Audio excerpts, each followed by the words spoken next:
আসসালামু আলাইকুম সবাইকে। আজকে বানাচ্ছি গ্রাম্য স্বাদের দারুণ একটা রেসিপি, বুটের ডাল ও হাড় সহ মাংস। খাঁটি ঘরোয়া স্বাদ, একবার খেলে মনে হবে গ্রামের দাওয়াতে বসে খাচ্ছি। চলুন তাহলে শুরু করা যাক। এখানে নিয়েছি হাড় সহ মাংস। এই মুরগির হাড়গুলো ফ্রিজে পড়ে থাকে, তাই আজকে তোমাদের জন্য নিয়ে এসেছি এই রেসিপিটি। হাড়গুলোতে আমি হলুদ দিয়ে মেখে ভেজে নিব। ভাজা হয়ে গেছে আমার হাড়গুলো। এই মুরগির হাড় দিয়ে বুটের ডাল রান্না করলে ভীষণ মজা হয়।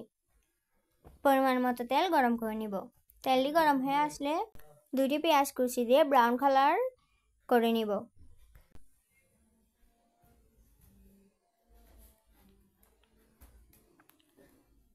পেঁয়াজটা আমার একটু বেশি ব্রাউন কালার হয়ে গেছে, আপনারা হালকা ব্রাউন কালার করে নেবেন।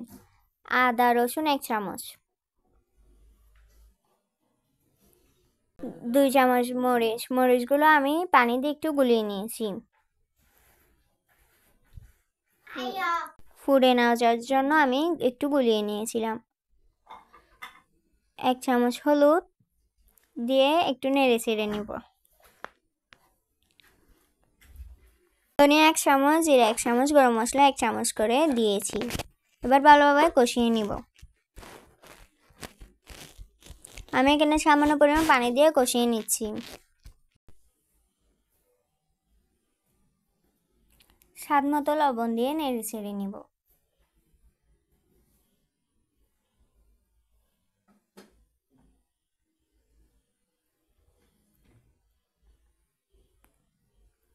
কষানো হয়ে গেলে বেজে রাখা হাড়গুলো দিয়ে দিব। দিয়ে আবারও ভালোভাবে নেড়ে চেড়ে নিব। নেড়ে চেড়ে কষিয়ে নিব।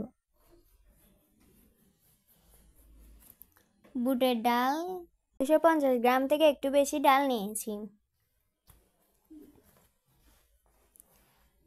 দিয়ে ভালোভাবে কষিয়ে নিব। বুটের ডালটা আমি 30 মিনিট মতো ভিজিয়ে রেখেছিলাম।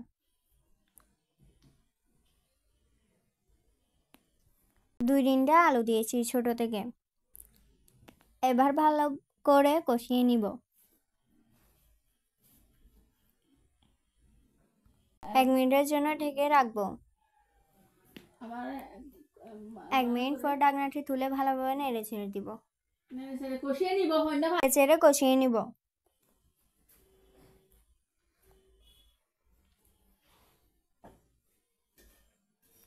এবার পরিমাণ মতো পানি দিয়ে দিব।